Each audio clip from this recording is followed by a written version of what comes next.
hari imirongo iteye ubwoba ibi ngibi birimo kubangamira abantu benshi baba bagiye gushaka service hariye ngo abantu batonze umurongo muremure kandi bawutonda buri munsi kuva mu gitondo kugera nijoro bagiye gushaka service za MTN. Binavuze yuko bashobora kuba umwe ashobora kuba ajyayo no munsi niba mwakire akazasubirayo na none next time. Si byose umurongo ko ni muremure.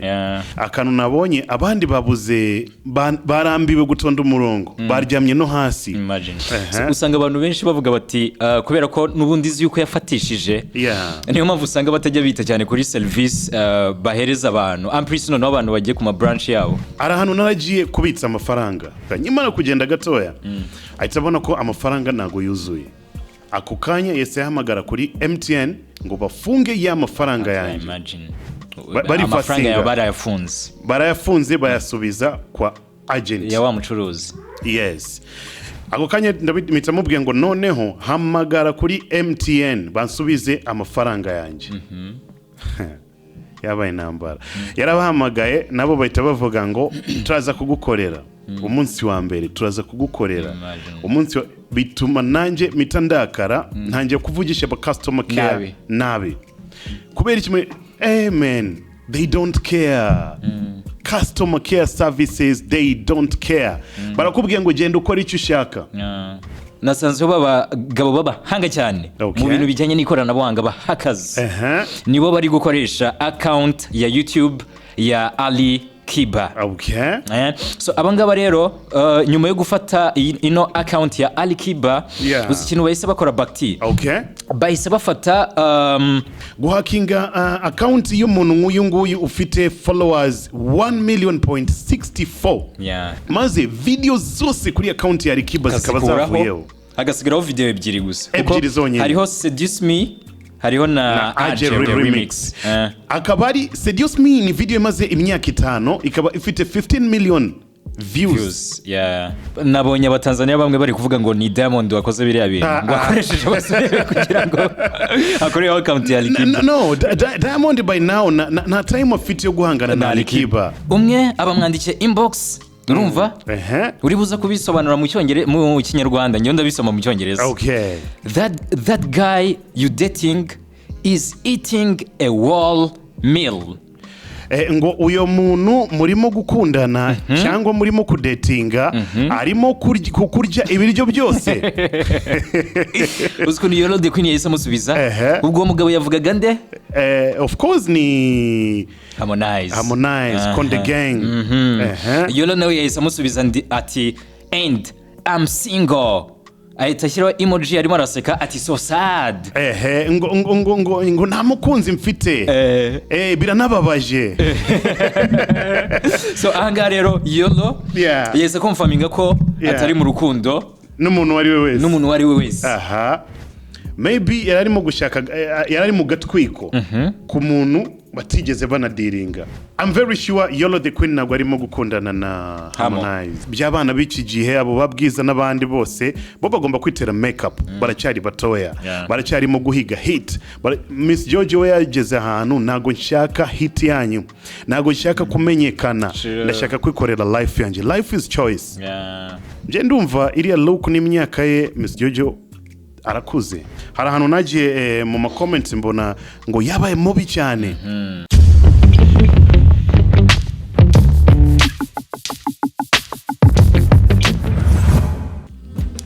Reka mbashimire cyane mwese mukurikiye BigTown TV. Nizere ko mumeze neza cyane mwese mudukurikira umunsi ku munsi.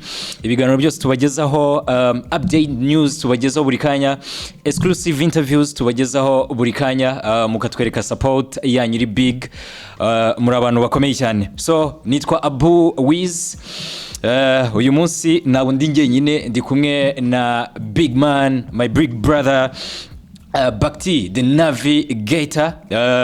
Tuje gutera story akazino gaheruka zabani Bakti kuri contact the navigator. The navigator ni izina ryo kuri radio station. Urumva icyo gihe twe dufite my AK name menshi cyane buri munsi wihereza AK name kugira ngo at least bus you have to be there. Utwike abantu bakumve cyane. So So tugiye gukora recap kuri story nyinshi cyane za trending muri ino week cyane muri entertainment ya hano mu Rwanda. Urabizi yuko muri iki cyumweru haba ibintu byinshi cyane byagiye bigarukaho ku mbuga nkoranyambaga n'abantu bagiye batandukanye. So tugiye kugenda tubigarukaho noneho kamwe ku kandi tugenda tukaganiraho neza cyane. Bakti, yes, ubundi buhere ku story kweri. Okay, by the way, stories ni nyinshi cyane hano mu Rwanda, hanze y'u Rwanda stories ni nyinshi cyane zirimo gutrendinga every minute, every hour, every time, by the way. So muri izi story reka dutangiye kwanza kuri iyi mirongo nsige mbona kuma MTN. Yeah, MTN centers, MTN branches, MTN service centers. Yeah, hari mirongo iteye ubwoba ibi ngibi birimo kubangamira abantu benshi baba bagiye gushaka service hari. Yeah.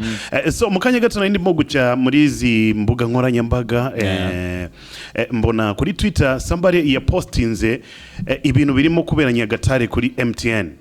Ngo abantu batonze umurongo muremure kandi bawutonda buri munsi kuva mu gitondo kugera nijoro bagiye gushaka services za MTN. Binavuze yuko bashobora kuba ashobora kuba ajyayo no munsi niba mwakire akazasubirayo na next time. Si byose umurongo ko ni muremure.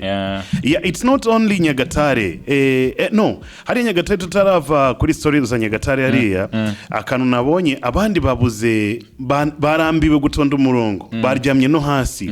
Nta n'intebe y'abantu bategereza hariya ku ruhande. Urumva ni ikibazo gikomeye cyane. It's a very big problem. Ahangaha abantu bahita bibaza ibintu byinshi cyane.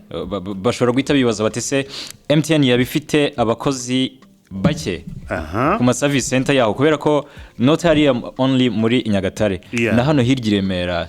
Okay. Urabizi yuko hariyo aka branch gato ka MTN. Naho ano masaha y'umugoroba usanga abantu benshi cyane bategereje service ariko nibabona abantu babakira. I think yuko bafite ikibazo cy'abakozi bake. Yeah, not only Remera, hano centre Kicukiro centre hano munsi ku ruhande rwa Cyakiraro. Hariya naho ndahaca buri munsi kuko dukorera hano Kicukiro. So every time yo naciye hariya bituma ndi gutekereza ibintu byinshi cyane. Umurongo ni muremure cyane, abantu benshi cyane kuva mu gitondo kugera nimugoroba ni ibintu bisanzwe. So Kimironko naho nuko nguko. So ndimo kwibaza what is the problem? Abakozi ni bakeya cyangwa organization yo gupanga abantu ku murongo cyangwa gukorerwa service batagiye ku murongo muremure kuzuba amasaha menshi kandi urumva ni ikibazo gikomeye cyane cyangwa nanone hakabamo ukwirara kubera ko MTN ni society iri big cyane mu gihugu yamaze kwibika abantu benshi cyane mu gihugu. Usanga abantu benshi bavuga bati kubera ko nubundi izi yuko yafatishije niyo mpamvu usanga batajya bita cyane kuri service bahereza abantu amprisino n'abantu bagiye ku ma branch yabo. Yeah, hari ikintu cyitwa monopoly ni hahandi ufata business ukaba wifite wenyine na undi muntu urimo kurunninga your business. So MTN is not monopoly in Rwanda ariko bafite competitors ariko ntago bafite ingufu nk'iza MTN. Kubera ko bo batangiye mbere. Kuko urebye kuri sim card nje mfite sim card nyimaranye imyaka 10 na imwe ya 0788. Yes. So na kuntu waza kumbeshe ngo nje guhindura mfata izindi ndazifata ariko iminsi 2-3 najugunye hirya the same number igomba kuba ari ya 88. So byumvikane yuko nubundi barabizi yuko still bafatishije abantu since way back kuva kera. Rero nyeka yuko hari igihe kigera ugasanga nyine zino companies ano masosiyete ari big nyine ageraho agahita atangira kugenda gake bitewe n'amafaranga n'ubundi baba barakoreye menshi muri ya myaka baba baratangiye gukorera muri icyo gihugu cyangwa aho hantu. Ugasanga batangiye kugenda birara no mu kwakira abantu cyangwa no gutanga izindi service bakagenda bakora gake. So impamvu yo kuvuga aka kantu ka Kimirongo cyangwa the queues imirongo miremire cyane. Reka tuvuge ko ari service mbi muri rusange bakti. Yes, so niki cyakorwa MTN ngira ngo murimo kubyumva ibi bintu. It's not good kubona abantu batonze umurongo muremure cyane barimo gushaka services zawe kandi nawe ukumva muze nta kibazo umurongo reka ube muremure mugere ku muhanda nta kibazo as long as you enter umwe hari ikintu cyakorwa hano kugira ngo kakabazo gakemuke. Niyo mpamvu natangiye nibaza se ikibazo gihari ni nabakozi bake bafite kuko nimba ari abakozi bake ubwo of course aho ngaho bagomba guhita batekereza ku bijyanye no kongera abakozi kugira ngo bajye bihutisha service. Urumva yuko abakozi yo babaye benshi muri company n'ubundi service zitangwa mu buryo bwihuse cyane. Babantu baba bari kuri ya mirongo bagenda bakirwa mu buryo bwa vuba capcap. Mu gihe abakozi rero baba ari bake muri icyo kigo cyangwa kuri iyo branch, reka tuvuge ku ma branch kubera ko niho biri kugenda bibera cyane, niho usanga nyine cya kibazo still cy'imirongo gikomeza. Ngewe nkeka yuko ari abakozi babanze bongera umubare w'abakozi mu ma branches cyangwa bongere umubare wa branches mu duce tugiye dutandukanye kabisa. Tuvuge nka Kicukiro tugomba kuba dufite branch nk'eshanu za MTN kuko aba clients ni benshi cyane. Hariya Sonatube naho ugashyiraho nk'izindi eshanu, Iremera naho ugakubitaho nk'eshatu atirize. Kimironko uko nguko. Urumva iki kibazo cyagabanuka cyangwa murebe ukuntu tu uzi wa mugani bakti uzi nakandi kantu reba nkanjye no Ikanombe na branch ya MTN. Don't tell me. Bidusaba yuko tuva Kanombe then tukagiremera. Ubwo urumva umuntu wavuye Kimironko undi yavuye Kanombe abandi bavuye za tuvuge ku Murindi bose bagahurira Iremera. Nicyo kintu nanone gihita cyongera iki wa murongo muremure. Ikindi reka nshimire cyane abanyarwanda bamenye system yo kujya ku murongo. Kera wasangaga umuntu yiyemera ngo yambaye costume agasanga abandi bari ku murongo we akajya direct poof kuri count agaca ku bandi. Ibi bijya bibaho no kuma urabona muri gare kwa kundi abantu baba bategereje amabus, wowe ntabwo ugitega amabisi ntabwo ibyo ari naho usanga hari abantu bacyambara smart bagikora mu office bagitega amabus. Bari baratangiye kugerageza kuzajya bakora icyo kintu ugasanga umuntu kubera ko yaje yambaye suit barashaka guca kuri babandi kugira ngo ahite yinjira straight muri bus, kandi ari umuntu wiviriye hirya gutera ikiraka cye mu Buyede ari ku murongo ari imbere yahamaze hafi 2 hours ategereje bus. Then wowe kubera ko ukora muri office waje wambaye na suit yawe wise umucaho hariya naho bagiye babikuraho. Iyi system narayibonye hanze, reka tureke gufatira hano mu Rwanda gusa. Thank God hari ibihugu natembereye. Abazungu barubaha cyane ikintu cyitwa fast come fast serve. Iyo waje mbere baragusavinga, iyo wasanze undi muntu urajya ku murongo. Uzi impamvu bacyubaha kubera ko abazungu bazi agaciro ka time, umwanya. Twebwe abanyafrika rero kubera ko ntabwo tuzi guha agaciro time. N'ubundi nshobora kuba ngiye ahantu gutya tuvuge nagiye kuri service ya MTN bampaye gahunda ya saa 5 natinze nasanze abandi bantu imbere ngiye kubera ko n'ubundi nishe ya time ndahita nza nshaka guhita nca kuri babandi bahageze before me. Twebwe rero ntabwo tugira cya kintu cyo kubaha time. Ikindi kintu bari abantu bo hanze ntago bajya bafata ngo uyu nguyu ni mutoya, uyu nguyu ni mukuru, uyu nguyu ngo ni smart, uyu nguyu ni umukire. Bose bishyira muri category imwe bakavuga ngo reka duhabwe service uko bikwiye, atagiyemo ngo keretse nimba umuntu ari umusaza. Abasaza turabubaha, intege ni nkeya, cyangwa abantu bafite disabilities. Disabilities mu Kinyarwanda twayivuga nka gutera ababana n'ubumuga cyangwa bafite ubumuga, ibintu nk'ibyo. So abangabo service zabo cyangwa abana bakiri batoya under the age ushobora kumusavinga before nagwo yajya ku murongo w'abantu bakuru n'ibiki byose, cyangwa umuntu ubona ko ari kugendera ku kagari bari kumusunika ngo nawe ajye ku murongo hariya ntabwo bishoboka. So ibi bintu reka no mu Rwanda tubihe agaciro. Jya ku murongo service yawe, ariko na babandi tugaruke babandi like MTN umurongo ni muremure kuva mu gitondo kujya nimugoroba kubera iki ushaka ko abantu batonda umurongo ungana kuriya there is no any other way you can do kugira ngo gahunda zigende neza. Ikindi remember abantu muri iki gihe abantu bari busy bashakisha ubuzima bakti umuntu nimba afite kubera ko twese dusigaye dukorera cyane kuri telefone ni ubuzima umuntu yakuboneye akaraka arahita guhamagara kuri telefone. So umuntu nimba yagize ikibazo cya phone yiwe akamara 1 week yose ari kujya gushaka service ahantu niba mwakire kubera ko bari abantu tubona ku murongo nabikubwiye ntabwo ajya y'umunsi umwe gusa ngo bahita bamukorera service ngo birangiye asubirayo. Urumva birimo gutuma nshaka kuvuga kantu bitewe n'izi service ariko reka tuzakavuga ubutaha kameze gute man hari service mbi nigeze gukorerwa byarambabaje cyane ugahamagara customer care bakakubwira ngo in few minutes mu minota nk'itanu tuzagukemura ikibazo amasaha 2 kongera ugahamagara undi noneho customer care nta nubwo bafite n'isoni zo kuvugisha mu customer nabi barakubwira ngo kora icyo ushaka. How can you work in the customer care and then ukabusubiza abantu muri rangaje mbi ntabwo ari byiza. Misengira amatsiko yo kumenya se ni mu ye sector ni muri bank no, ni telecommunication sicha kuvuga company nihe nzabavuga one time ni telecommunication company kandi ni man okay sawa nacho bitwaye reka mbivuge ngo munota umwe vuba twite tujya no mu bindi kuko dufite ibindi byinshi byo kuvuga. Arahantu naragiye kubitsa amafaranga kuri mobile money mita ntanga amafaranga natanze amafaranga atuzuye ndamubwira ngo mbikira 30,000 kumbe hararimo 26,000 gutyo ayandi nari nayakoresheje somehow. So uyu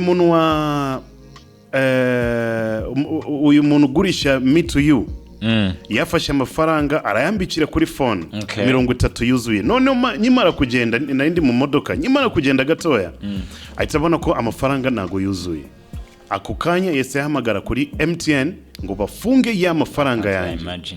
Instead yo kumamagara nawe wayabitse ufite gahunda yo kuyakoresha ako kanya ari ngiye kuyohereza umuntu ako kanya ariko yagombaga kujya muri account yanjye nkayohereza mu mazina yanjye cyangwa muri number yanjye. So ako kanya yese yahamagara kuri MTN instead yo kumbaza ngo hari iki niki cyabaye tubigenze gute ako kanya bahise bafunga amafaranga barayafunze bayasubiza kwa agent ya wa mucuruzi.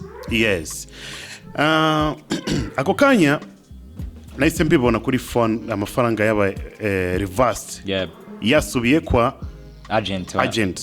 Mitamamagara uri mu agent kuko namba ze zari zihari kuri nuza ndamuhamagara hello yes amafaranga yanjye ngo mwebwe murabajura ndamubwira ngo no I'm sorry ntago nari mbizi naguhaye amafaranga arimo igihumbi ni menshi kubona 30,000 akababuramo 3,000 byonyine ni ikibazo simple cyane reka njewe ngaruke nguhe ayo mafaranga iki kibazo kinkemurire ngo sawa ndagenda mu kugaruka mitansubiza amafaranga wa muntu amafaranga yaba yuzuye.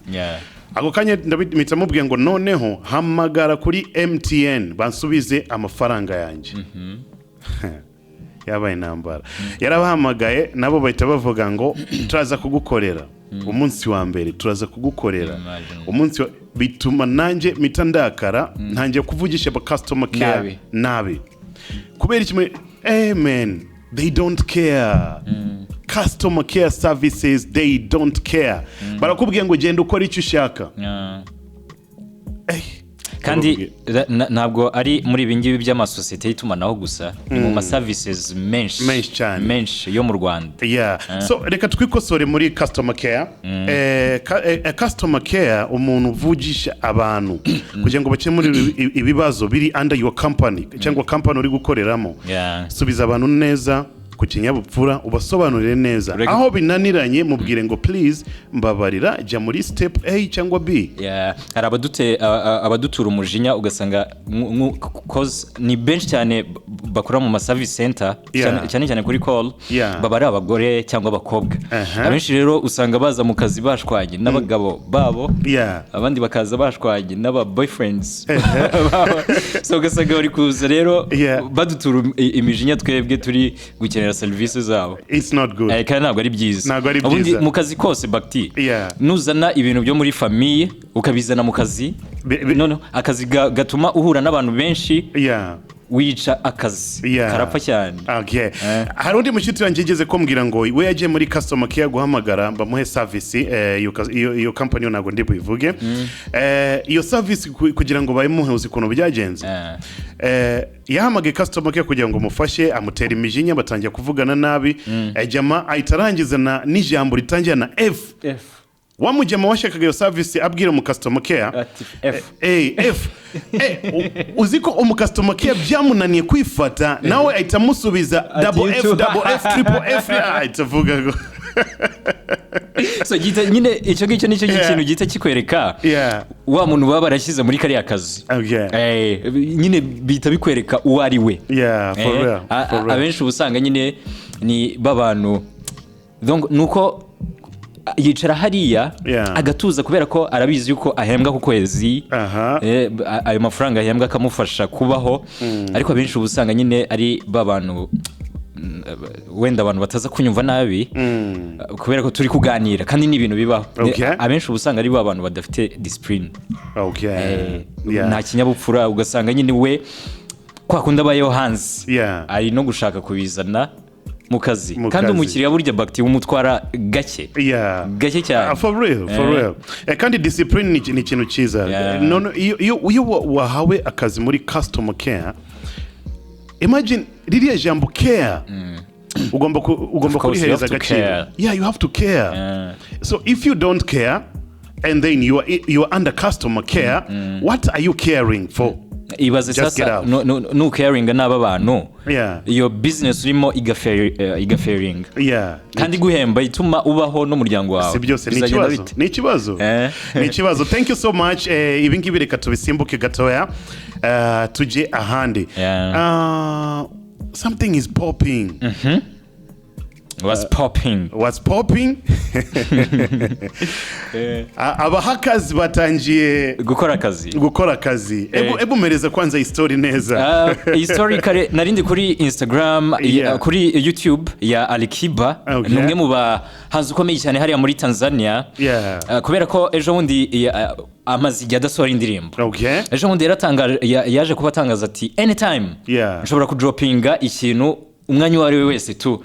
So kare ni muri aka kanya kwanza narindi kuri ino account iwe ya YouTube ndavuga se uwateraho akajisho nkareba nimba amaze ko dropping yamaze gushyira ikintu ahubwo ikintu nasanzeho babagabo babahanga cyane mu bintu bijyanye n'ikoranabuhanga bahakaze nibo bari gukoresha account ya YouTube ya ALIKIBA. So abangaba rero nyuma yo gufata ino account ya ALIKIBA uzi ikintu bahise bakora bakti bahise bafata Elon Musk hari ibintu ari kugenda aganiraho muri aka kanya then babishyiraho live kuri ino YouTube account ya ALIKIBA. Still n'ubu ngubu ndabona ari we ukiriyo ni Musk ari live kuri account ya ALIKIBA. Urabibona? Yes. Nimba urimo gukurikirana BigTown TV aka kanya jya kuri account YouTube account ya ALIKIBA uritubona ibiri kuba aka kanya. YouTube ya account ya ALIKIBA yari ifite videos nyinshi cyane urabona ko ari umuhanzi ukomeye cyane yatangiye music imbere ya Diamond n'abandi benshi cyane. Yaramaze ku uploadinga videos nyinshi ama concert byinshi cyane bitandukanye. So guhakinga account y'umuntu nk'uyu nguyu ufite followers 1,000,064 yaba subscribers on YouTube. Ugahakinga account ye ifite 1,000,064 ni miliyoni imwe n'ibihumbi 640.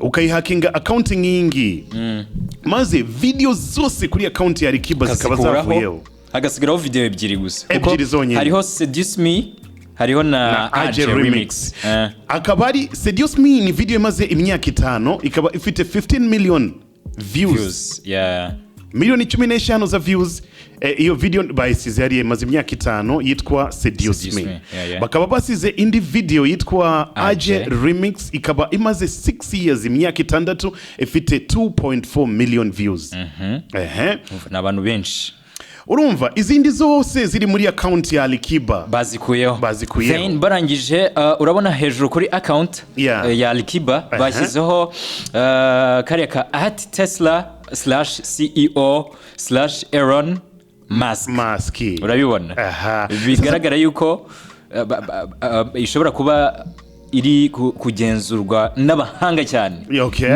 mu bintu bijyanye na IT ebu imagine account ya Alikiba gukuramo even the profile picture ya Alikiba ugashyiramo logo ya Tesla and then profile iri under the name Alikiba kuri account ya Alikiba bakandika ngo ni Tesla CEO Elon Musk ni ikintu cyatari cyane so abantu bari kwibaza cyane muri TZ ni bande bahakinze ino account ya Ali kubera ko urabizi ko na Diamond byigeze kumubaho ariko we ntabwo byigeze bitwara umwanya munini kuko avuga yuko ngo afite abahanga cyane mu bintu bijyanye n'ikoranabuhanga banza ari n'abandi bajya bamugurira aba views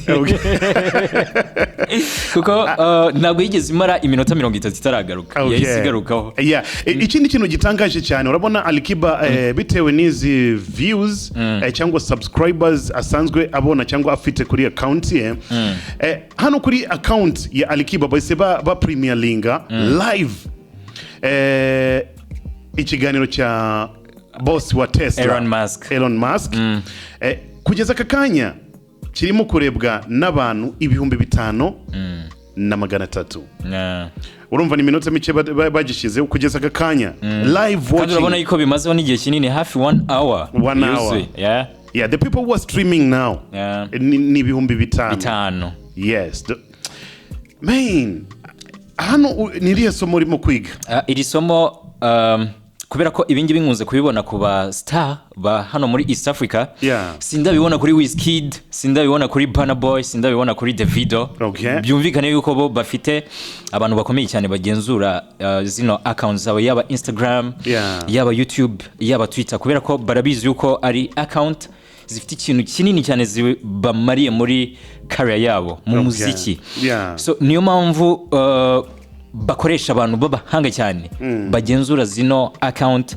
zabo buri mwanya ni nabyo nakubwiye byabaye kuri Diamond Platnumz ufite babantu avuga yuko babahanga cyane bagenzura imbuga ze Diamond bikimara kumubaho mu gihe gito cyane zahise zigaruka kuri Alikiba ni umuntu uri very careless nta kintu yitaho binavuze ko adafite abo bantu nyine bashobora kuba bagenzura yaba ino YouTube ye yaba Instagram ye nayo sinibuka nimba barigeze kwijyana Instagram ya Alikiba ariko iza kugaruka urumva so ahanga rero nicyo kintu kikwereka yuko abahanzi bo muri East Africa badakurikirana cyane ubwirinzi bw'izi mbuga zabo nkoranyambaga zinabinjiriza amafaranga imagine kuba ikintu kikwinjiriza amafaranga ariko ukaba utagikurikirana ngo ugiye security ihagije wari wumva Burna Boy ibingibi bimubaho wapi Wizkid byari byamubaho wapi imagine so hano abahanzi nyarwanda mufite account yanyu YouTube or Instagram or whatever izi ngizi musanzwe mukoresha buri munsi zikaba zirimo no kubinjiriza amafaranga please you have to be careful kugira ngo umuntu akwibe cyangwa aguhacking account yawe ya YouTube hari processes ni nyinshi ugomba gukora kugira ngo ubashe kuyiba mu buryo bworoshye ya mbere na mbere no kumenya password ya account use ni Alikiba bayimenye gute okay sawa umuntu kugira ngo akwibe ashiremo ahindure account ashiremo account password indi atari ya indi usanzwe ukoresha keretse akwibye telefone Ainde Alikiba ntabwo bigeze bamwe ba phone ukari kubitangaza akwibye telefone kuko hari security processes basigaye bakoresha hano urumva akwibye telefone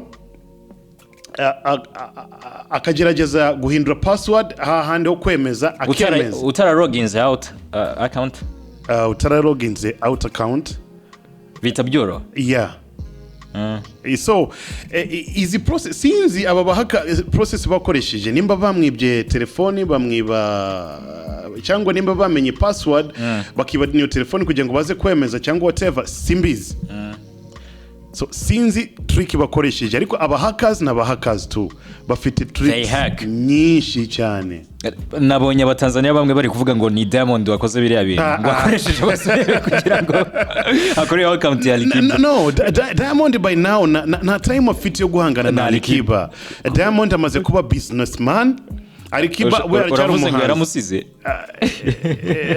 mu guhangana competition yararangiye Alikiba is a very good artist n'umuhanzi mwiza bemera abantu benshi Diamond nawe ni uko nguko ariko competition na ihari there's no competition ku buryo atatekereza kumuhakinga ngo mukureho keretse wa wundi uheruka kuza mu Rwanda yitwa nde Harmonize Konde Gang uriya niwe ashobora kumukuraho kuko Konde Gang agira amagambo menshi arashaka competition kwa Diamond kubera ko biranamuzamura of course for real iyo muvuze hamara zamuka so Alikiba umuhaji w'abandi iriya ni haji nimba atari shehe urumva ntabwo ajya mu bintu byinshi ni amabifu ni umwana mwiza music ya agukubita karirimbo agatuza kamwe gusa mu mwaka wose muterana amagambo yakaza akakubwira mambo VP safi freshi urumva nta kibazo afitanye n'umuntu Diamond nayigarure nimba ari we wayijyanye ntabwo ari Diamond ngenda bizi neza ko atari Diamond Okay, so be careful nawe nimba uri umuhanzi cyangwa nimba uri umuntu wari we wese urimo gukoresha account yawe ufite account zawe zikwinjiriza uzubaha wakoze ibintu byinshi kugira ngo uzubake zigere ahangaho nibaza kukwiba cyangwa kuzihakinga uzahura n'ibibazo so be careful and take care of yourself. Nabaye banze harya hano mu Rwanda bigeze gutwara ama account yabo ya YouTube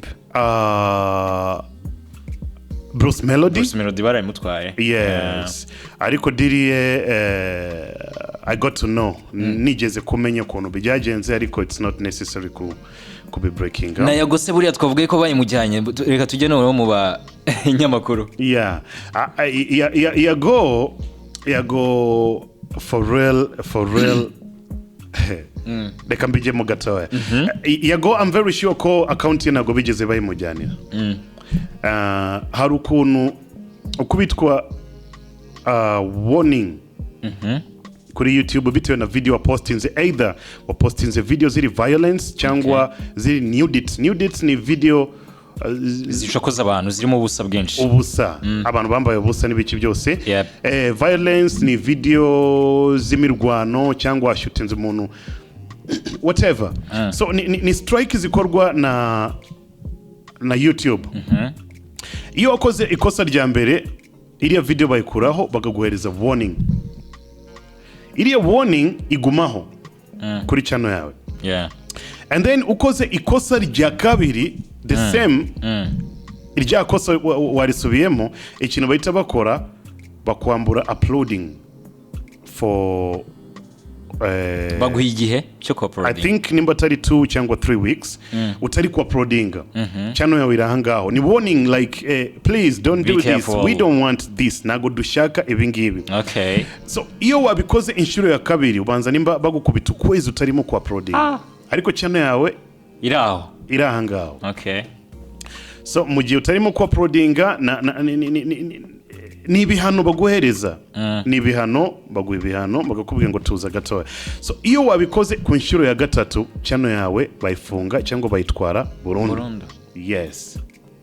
ahangaho sasa kugira ngo uzagarure iya channel ni ibintu bikomeye cyane ndende byatari yago bari bamukubise cya warning for real nta muntu ugeze uhakinga channel ya mu bitekerezo byanje mu bumenyi bwanje cyangwa uko mbyumva nuko mbiceka nago bigeze bamuhakinga usibye ko hari twatuntu bashyo ko bari bamukoreye utwo tuntu navuze twakozwe na YouTube twakozwe na YouTube nyayo yonyine apana umuntu wo mu Rwanda cyangwa whatever YouTube yonyine yes okay so ibyo bibaho you have to be careful ku bantu bakoresha YouTube hari ibintu gukoresha abana bakiri batoya batafite imyaka y'ubukure ukabakoresha mu video adasobanutse biterwa na content hari content z'abana hari na content z'abantu bakuru so umwana iyo wamushyize muri content z'abantu bakuru ni ikibazo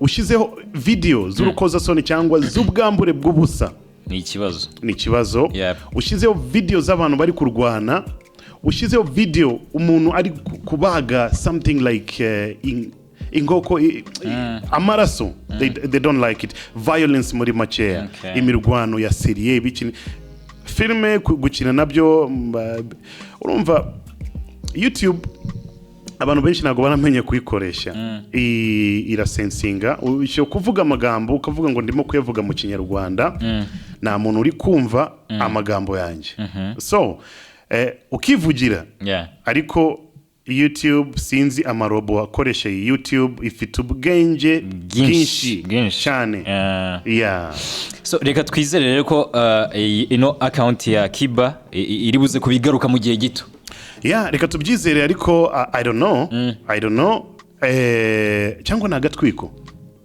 ku buryo se bahita banakubita ino live video ya mask I mean, video zose zikavaho zose murongo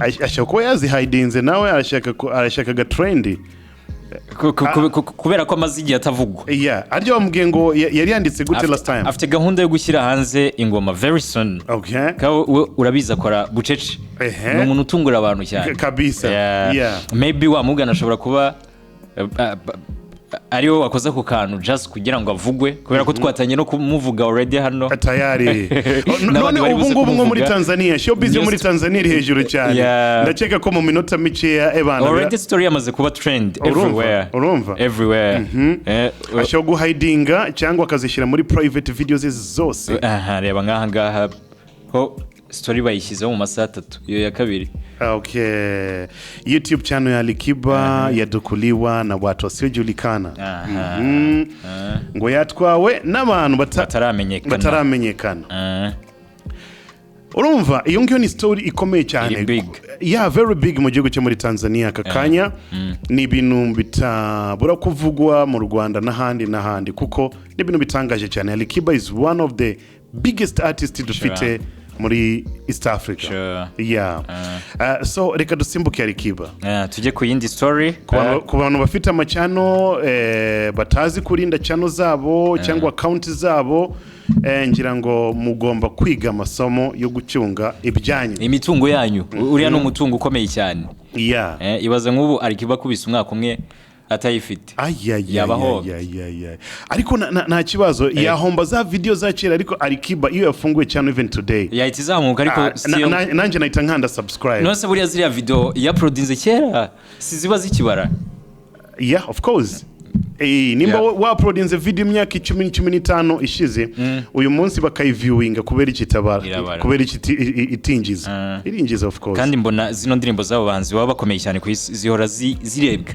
munsi nabonye nka story ya Medi man every month uko ngiyeho sanga abantu nk'ibihumbi 200 biyongereye nuko nguko nk'indirimbo zo ni ikintu kigumaho igihe kinini kuko ushobora kuba wicaye mu kabari n'inshuti zawe murimo guplayinga ga playlist ugakanda indirimbo tuvuge iyo ngiyo ya Medi ukayiplayinga undi nawe ari hirya muri party akeneye iyo ndirimbo akayiplayinga so ni ibintu bizahoraho bizagumaho ibihe byose story number number 3 ni story ya n'ubundi turacyari muri Tanzania ariko noneho ni Tanzania na Rwanda. Tanzania Rwanda. Ejo bundi nibwo Harmonize yafashe cyane trends ariko nanone anatigisa Instagram yiwe. Nyuma yo gupostinga amafoto menshi cyane ya Yolo the Queen, umukobwa ufite imiterere ikurura abagabo benshi, nawe urimo bakti. Ikurura abagabo benshi cyane. Then agenda yandikaho amagambo menshi. Ndibuka post ye ya mbere yaje kuba yandika ati ubu ntabwo ndi single again. Uyo ni Harmonize. Post ye ya kabiri afata akavideo kagufi, icyo gihe ari muri Los Angeles muri Amerika. Afata akavideo kagufi, hari umuntu wari wamuhaye gift. Arangije aravuga ngo iyi gift bamaye ndibuze kuyiha girlfriend wanjye mushya ariwe Yolo the Queen. Iyo yari post ndabyibuka neza cyane. Yari post ya kabiri Harmonize yashyize kuri Insta story yiwe. Post ya gatatu kuko yari yatwise cyane urabyibuka. Hamo yahise avuga uburyo bito n'uburyo urukundo rwa Yolo the Queen ruri kumuryohera cyane. Yahise avuga uburyo yahise amwohereza amafaranga yo kugura inzu mu Rwanda. Abwira Yolo the Queen ati amafaranga nkohereje ugomba kuyaguramo inzu i Kigali mu Rwanda ku buryo nzajya nkusura tukisanzura mu nzu yacu. Ibi byose rero byaje kuba biconfirminga ko Hamo na Yolo the Queen bari in love. So uyu munsi twagize gutya tujya ku mbuga nkoranyambaga. Ubwo yari ari kuganira n'abantu be Yolo the Queen kuri Instagram. Umwe abamwandikiye inbox urumva uri buza kubisobanura mu cyongereza mu kinyarwanda nyo ndabisoma mu cyongereza. That guy you dating is eating a whole meal. Ngo uyo muntu murimo gukundana cyangwa murimo kudatinga arimo kurya ibiryo byose. Uziko ni Yolo the Queen yahise amusubiza. Ubwo mugabo yavugaga nde?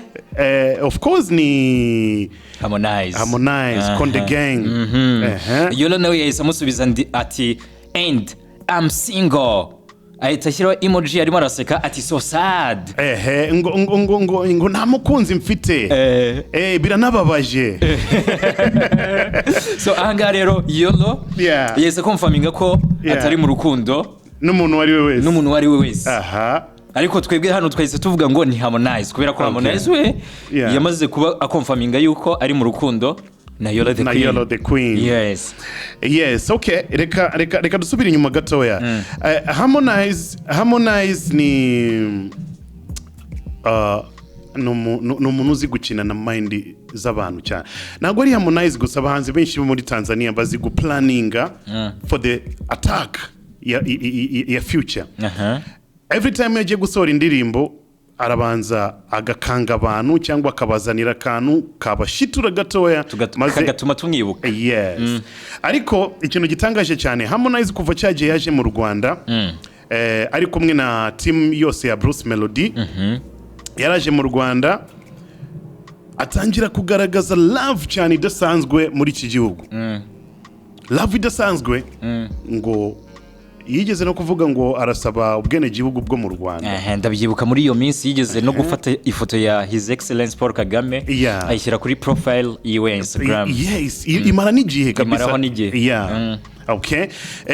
No mu gihe cyo kwibuka genocide yakorewe abatutsi last time ndabyibuka every time yarimo gupostinga u Rwanda atwihanganisha muri icyo gihe gikomeye cyane. So inyuma yangaho agaragaza love idasanzwe muri iki gihugu. Uyu Harmonize batangira kuvuga ngo hari umukobwa Harmonize abasho kuba arimo kudatinga cyangwa ashaka urukundo nawe wa hano mu Rwanda ari we yitwa Dabiju nje muzi nka Biju kuva kera. So Dabiju ngo ashobora kuba ari mu rukundo na Harmonize, ariko ibyo ngibyo ntago nagihamye byari bifite. Ariko yagiye kumusura muri tizi ashobora kuba arabonanye tubafata udufoto aravuga ngo reka dutwike cyangwa something. Turaho ngaho two muri hotel. Kuko icyo gihe bivugwa gutyo ndakeka ko Harmonize yaracyari yakundanaga na Kajala. bari bataratandukana so maybe it was agatwiko tu cyangwa nimba wabitangije ari WG cyangwa Harmonize I don't know ariko ndakeka cyane ko ari WG yese yikubitira pass ndende ako we yaravuze ngo wenda batubabare kuba tugiye ku ruhande ho gato WG yaravuze ngo Harmonize niwe wamwandikiye bwa mbere DM kuri IG ngo kubera ko yari yakunze ari amabuno ye manini cyane aranayafite kandi Harmonize nawe akunda amabuno manini cyane so ntabwo byatinze cyane tuhita dutangira kumva story za Harmonize na Yolo the Queen kandi ibi ngibi byo ntabwo ari ngo byaturutse kuri Yolo the Queen cyangwa whatever straight up kwa Harmonize wenyine nta nubwo ari kubafana ngo barimo kuzana ibihuha cyangwa whatever straight up kwa Harmonize wenyine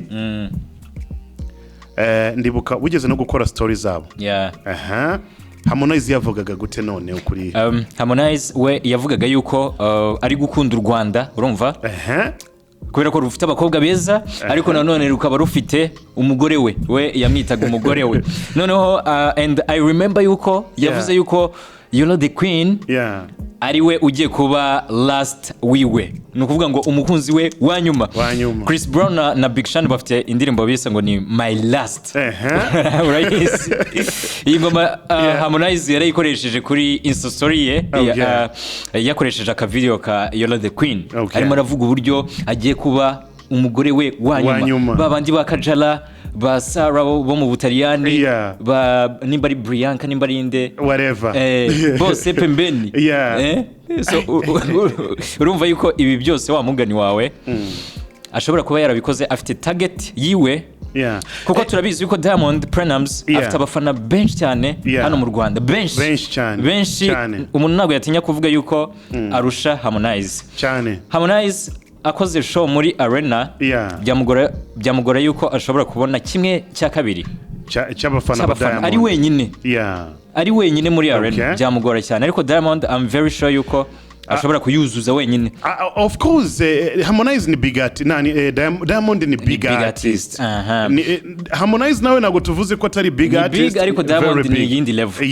ibi byose rero nkakeka yuko Harmonize yabikoze mu rwego rwo kwegereza abanyarwanda urabyibuka aza hano mu Rwanda yafashe Bruce Melody bajya Nyamirambo kurya capati bari mu baturage just kugira ngo abantu bamubone Harmonize iyo trick na Burna Boy yajyaga yikoresha muri Nigeria muri cya gihe arimo aragenda azamuka uritukomereza kandi kantu Harmonize sejya mu muji amenagura inoti za 5 abamotari n'abakire iyo umuntu yagusutse amafaranga ngakuriya uhita umukunda cyane mufashe amafaranga kasukari abantu for real bahita bagukunda kabisa ubu ngubu ufashe amafaranga abamotari bose bo mu Rwanda kwakubita gitano cyonyine usara umumotari wakwanga bajya banagutwarira ubu bakuririmba cyangwa ukababwira ngo okay igitano cyangwa essence ya 5 buri mumotari nta mumotari wakwanga izo zose ni tricks Hamo yakoresheje just kugira ngo we aze capturing attention y'abanyarwanda urumva kandi ni na trick nziza cyane kubera ko byonyine iriya ya mbere yakoze yo kujya Nyamirambo akarya capati nanjye ubwanjye nahise mwiyumvamo ukuntu kubera ko ikintu cya mbere yagaragaje yuko ari simple ntago yirata niyemera kujya hariya ukarya capati za desa mu baturage noneho ahantu nka hariya ntabwo navuga yuko ari habe ariko ku musitari nka Wizkid ntabwo yabikora aje hano mu Rwanda ntabwo yabikora urumva kandi hamo tumushyira kuri level nka ziriya kabisa urumva yuko ibyo byose yabikoze afite target yarazi ikintu ari gushaka muri iki gihugu kabisa so icyo nicyo kintu gikomeye cyane navuga yuko ashobora kuba yarakoze kuri izi stories zose zageze zimuvugwaho kugira ngo afate imitwe y'abanyarwanda noneho ahita anakubitiraho kuri uriya mukobwa ukurikirwa n'abantu benshi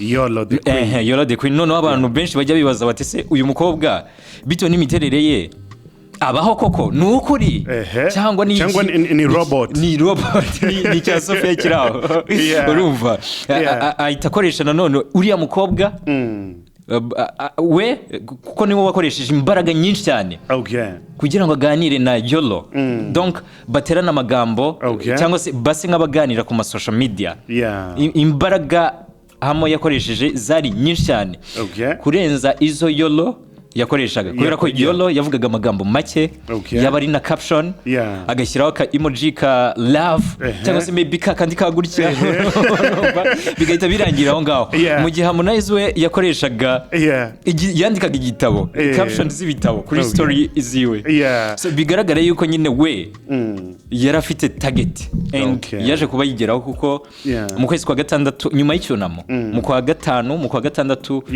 hamo yaravuzwe cyane muri iki gihugu yaravuzwe cyane muri iki gihugu ndakeka ko na ugiye kuri Google search wasanga Harmonize mu Rwanda muri icyo gihe baramusacinze cyane yasachinzwe cyane bamurebye cyane bakurikiranye amakuru ya Harmonize cyane so hazamo stories za mama wa Yolo the Queen harya bavuga ngo bagiye ikibabaje nuko yahise yitaba Imana imuhe iruhuko ridashira muri iriya minsi Imana imwakire mu bayo Harmonize yavugaga uburyo mama wa Yolo the Queen ngo nawe yabaye mama we urumva ati ubu ni mama yangu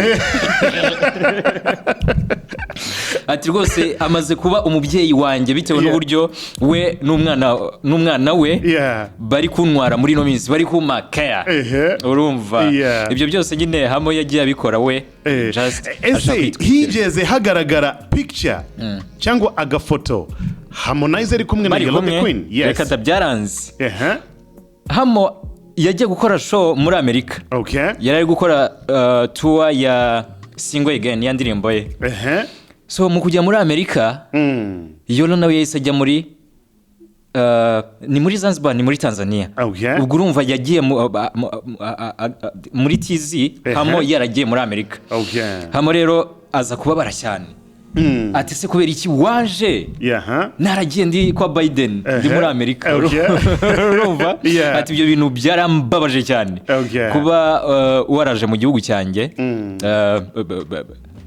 naragiye urumva ubwo urumva we yashakaga guhura nawe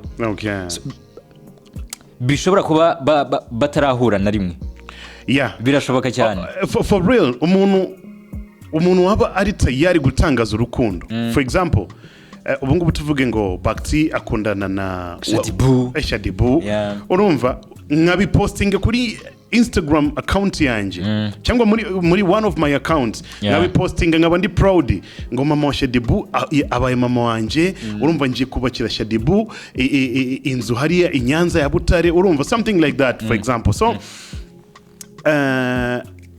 ufite iyo proud cyangwa kwiyumva gutyo no gukora gutyo cyangwa no kuvuga uko nguko maze ugahura n'uyu muntu Shadibu muri kumwe mwicaranye wareka kwifotoza agafoto twist kamwe uri kumwe na Shadibu ugaposting uvuge ngo thank you so much my baby my baby ninjo turi bana twa having some good time urumva kandi turabizi yuko hamo ari umwami w'amafoto yajyaga akunda guposting akimara gukundana na wa mutaliyani kazi Sarah ku munsi wa mbere yesa posting ati konde boy na mzungu ahita emoji z'imitima myinshi cyane kubera ko bari bahuye of course ashize icyumweru ahita mujyana mu cyaro iwabo ajya kumwerekana ati hano niho mu rugo kwa konde banakoreye video bari ku igare none never give up inyuma yaho ahita akundana nawe n'umuzungu wa undi wakoranye na Kevin Kade ninde nimba ari Bianca nimba ari Brian I think something like that nawe bakimara kujya mu rukundo ku munsi wa kabiri Harmonize yesa posting ifoto bari kumwe Kajala same like that Kajala bajyaga no muri toilette bifotoza n'ama video kuri Snapchat bajya mu kajim ariko se why not kuri Yolo the Queen hariya yarembetse n'imeta ya Harmonize na Kajala sinzi nimbuyiho bise ko yapfukamye very big party y'abantu party yari nini byatari yesa mukubita imodoka Kajala 1 Kajala 2 man love sasa imagine none kizungerezi kiwacu top shatter girl Yolo the queen umuntu badakunze no kubona mu ma social medias na interview nimwe arakora na interview nimwe nagwa ajya agaragara usibye gupostinga ikibuno cye cyiza suwagaze nziza ameze fresh urumva ahuye na Harmonize bari kumupostinga muri kumwe kweli hashya hashya so ubwo twebwe nk'aba BigTowners twemeje yuko Harmonize yari kudushakamo promo ahubwo yifuzaga umushiki wacu Yolo the Queen. Yes urumva maybe yararimo gushaka yarari mu gatwiko ku muntu batigeze banadiringa Yolo the Queen ariko baganira on IG baganiraga bajyaga bachatinga chat zonyine n'ubu bashobora kuba bachatinga ariko batarahura nta nubwo barasharingaga coffee somewhere muri Tanzania cyangwa hahandi bakoreye na Bruce Melody Zanzibar urumva ntago barasharinga some good moment together tubibone natwe tize tubyemeza man Yolo the Queen ban harimo akantu ka question mark kandi Yolo the Queen ban Imana yaraku blessings yaguhaye ikintu cyitwa ariko big booty boom ako uzi uko iteye ubwoba cyane Drake French Montana bamufollowing noneho nigeze kubona Drake ni muri 2022 Drake yaramupostinze yagize BD mitamvuga wallahi uno mukobwa ni yindi level ibaze Drake kugufata akagushyira kuri Insta story yiwe akurikirwa n'abantu benshi cyane Champagne Papi Yolo the Queen ndavuga Drake afite miliyoni 139 imagine yafashe ifoto ya nanubwo ari ifoto ni video ya Yolo arangije amushyira kuri Insta story ati happy birthday imagine Man, I'm telling you. Okay, nice and simple kuri no before ngaho reka tuvuge kwanza kuri body ya Yolo the Queen. Yolo the Queen uje kuyigarukaho. Na muhanzi ukeneye trend. Atifuza kuba ari kumwe na Yolo the Queen. Akurikiranwa n'abantu batari benshi cyane 323 nabo yabujuje ni muri uyu mwaka. Yes. Ikindi Yolo the Queen kuri Instagram arimo gufollowinga abantu 12 bonyine. Akaba arimo Aline Gahongayire, The Kati, Harmonize. Arimo. Busta Rhymes, French Montana. French Montana, Cynthia Kanyandekwe, Onikalem, whatever, Bebe's Queen, Katrina, na Champagne Papi, Drakey, Drizzy. Nabo ngabo ngaho reba umuntu yashyize kuri profile urabona arinde iyo foto y'umwana urabona arinde uyu mwana ni Drake uyu ni Drake okay foto ya Drake akiri umwana muto cyane niwe yashyize kuri profile man Harmonize yashimishwa no kubona ifoto akundana na Yolo the Queen yashimishwa no kubona ifoto ya Drake kuri profile Insta ya Yolo the Queen. Nawe nagushiraho uyu munsi abantu bazatangiye kwibaza ibintu byinshi bazahita bagufollowing benshi cyane. Okay, yese apostinga akantu today these days and aitashiraho twatunu wanna hurt you for nothing. Yari kubwira ndaho ngaho. I think ingi ni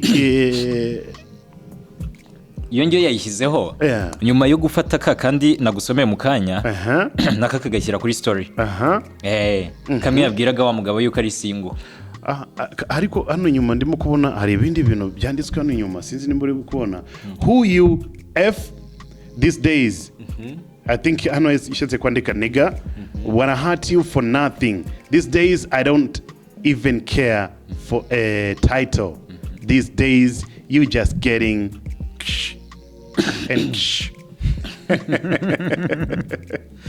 Yolo the Queen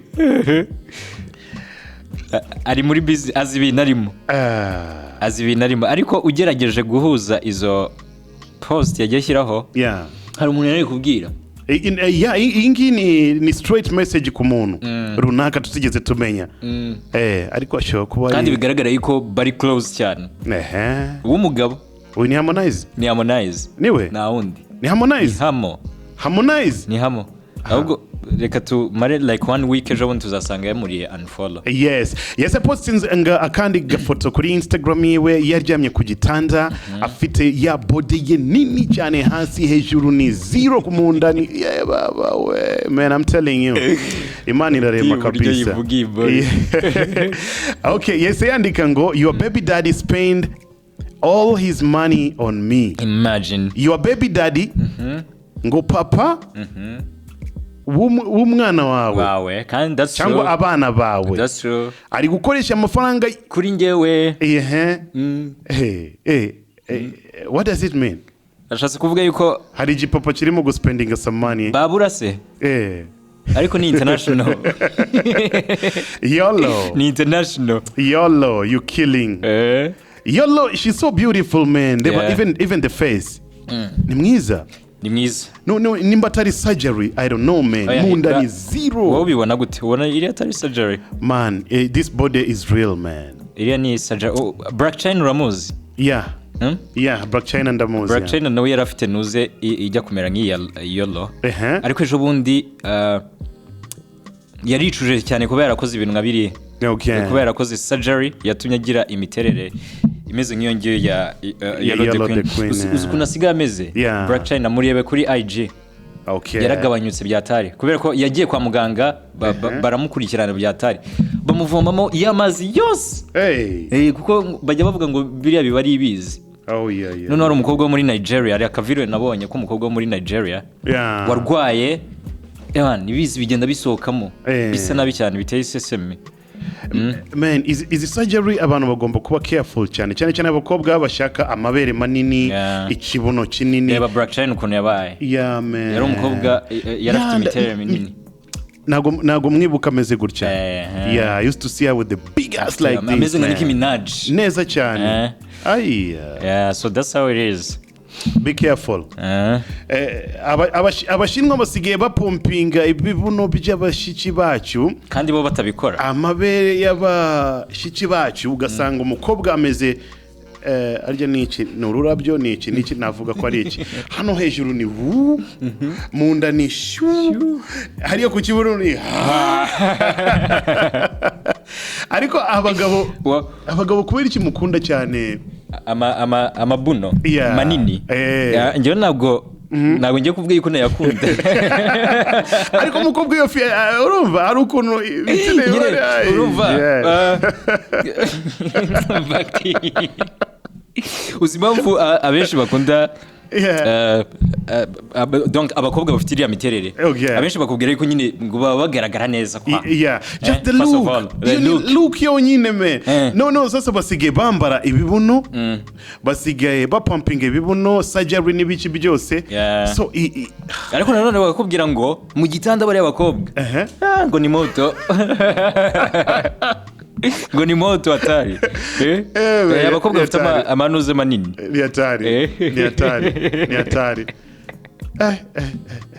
okay reka tubisoze gutya I'm very sure Yolo the Queen nagwa arimo gukundana na Harmonize nimba banakundana barimo kujyana love yabo in a process buhoro in the process ejo bundi maybe tuzabimenya reka dutegereze turebe kuko hamo nawe ni umuntu uvuga cyane dufite iminota 2 yonyine tuyikorera iki iyi minota 2 wareka tukayivugaho kuri Miss Jojo Jojo nari maze igihe kinini cyane nabona ifoto ye nimwe ibaze ko meruka kubona ifoto ya Miss Jojo nyiga muri primaire ni kera high school kera cyane hashize igihe kinini cyane kandi ntabwo ari ngewe gusa nawe abanyarwanda benshi cyane muri rusange ejo bundi rero nibwo Bwiza yafashe ifoto ye ari kumwe na Miss Jojo ayishyira hanze ayipostinga kuri Instagram ye atangaza uburyo kuva kera yifuje kuzahura na Miss Jojo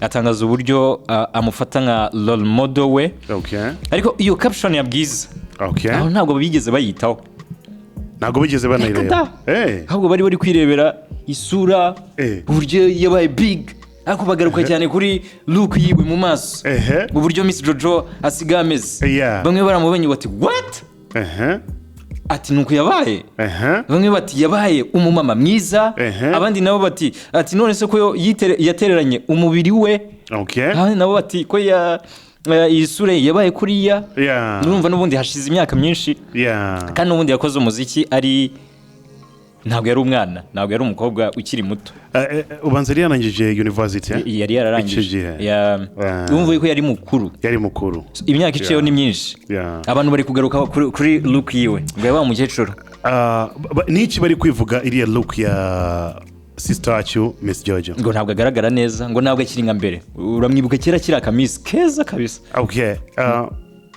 so bibatwaye iki abo bantu batubwire muri comment Miss Jojo n'umuhanzi ufite talent impano ariko we byageze ahantu ahitamo life cyangwa acyuzinga ubuzima agiye kubamo njyewe ibi bintu bya music nabibasigiye kandi mu gihe tumukeneye mu gihe agishoboye mu gihe yagombaga no gukora ibintu byinshi biteye ubwoba byinshi birenze ariko aravuze ngo ibi bintu bya music mu bigumane njyewe reka ningiye ku murongo wanje uribuka yuko yesaba no mu mizilima muri kiriya gihe agatangira kwitandiya akundana n'umugabo witwa Saleh nawe umugabo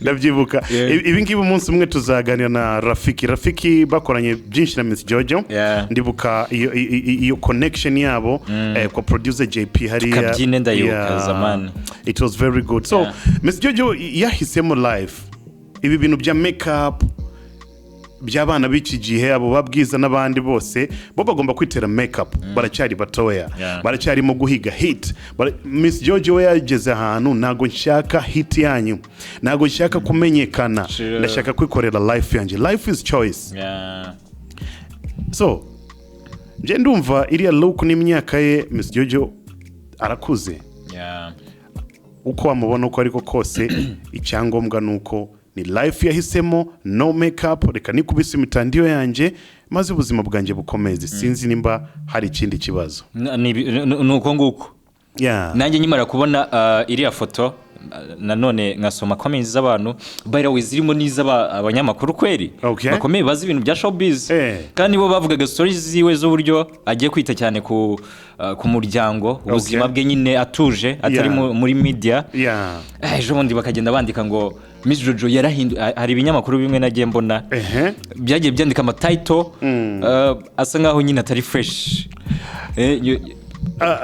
you know people gushimisha abantu cyangwa abantu iyo batangiye kuvuga ibintu byabo sometimes biraboringa wavuze ko kantu nago nabigiyemo cyane kuko I respect Miss Jojo hari ahantu nagiye mu comments mbona ngo yabaye mubi cyane ubu bimeze gute umuntu mubi n'umuntu umeze gute ngo Miss Jojo ngo reka what man arakuze yahisemo life apana life your makeup simple and normal life apana ya mamini ama bikini atwambarire bikini ari umumama si byose nanubwo tuzi umubare w'abana afite wumva ukuntu ari serious mu buzima yagiyemo uzi umubare w'abana Miss Jojo afite ntago bazi twari tuzahana tuye wapi umuzi igihe kingana gute mutabonana cyangwa kugongana ku muhanda zamani so umuntu yahisemo kandi Miss Jojo yese apoeshe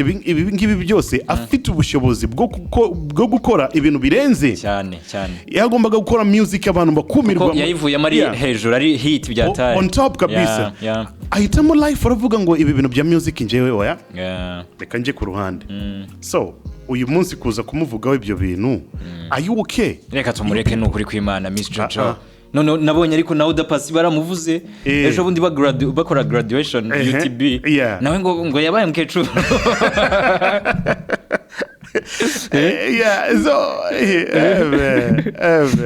people talk abantu turavuga kabisa nuko nguko so Miss Jojo abandi mumureke yikorere life ye kandi we respect her muri byo amaze kudukorera muri byo yakoze birahagije ubuzima abayemo ni private ntabwo ashaka ko tumwinjirira reka tumureke umumama w'abandi Yeah, tumwubahe tumureke kandi arasana neza byataye. Ni umumama kabisa ubereye urugo. Mbere ko dusoza. Nicki Minaj abyara nanize uko azahinduka nyine kubera ko afite imyaka iri hejuru. Ni muri 42 like 42 43 konguko ariko still aracyari wa undi nyine wa mugore ujya hari akambara ikariso. Rihanna nawe wenda Rihanna reka mureka ari muri sare 2 ariko Nicki Minaj umuntu mukuru. Nicki Minaj we ameze nkanje ni forever young. Rero abanyarwanda bari gushaka yuko Miss Jojo amera nka Nicki Minaj hapana nago ari sawa bana reka dufungira ngaho bro. So reka tubashimire cyane mwese twabanye muri ino recap kuri BigTown TV. Nizere ko byagenze neza cyane kuri story nyinshi cyane twakugejejeho. Duhe comment yawe aho ngaho kuri story yagukozeho cyangwa se kuri story iyo ari yo yose ushaka gutangaho igitekerezo. Bakti wakoze cyane. Thank you so much. Nabariye barakoze cyane. So BigTown TV forever, BigTown TV for you. Kandi until next time, anytime we're going to be together many times. Wakoze cyane X Director X nawe yarari kudufasha neza cyane kuri kamera hari inyuma. Abu is now urakoze cyane. Big time. Man. So thank you so much. Ciao ciao.